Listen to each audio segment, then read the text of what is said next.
ஒரு 2 வாரம் டைம் இருக்கா சார்? சரி ஓகே. சரிங்க சார். எவ்வளோ வருது?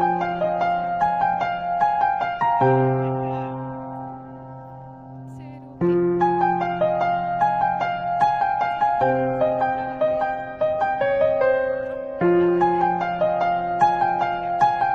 200 வேணாம் சார்.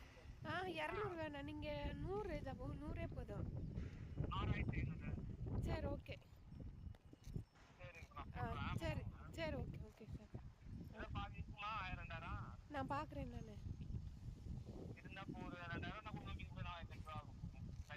சரி சரிங்க சார் சரிங்க சார். சரி எனக்கு நான் அனுப்புகிறேன். எனக்கு டேட்டா பேஸ் ஏதாவது இருந்தால் கொடுங்க சார். இங்கே நிறைய பேர் போட்டிருக்காங்க சார்.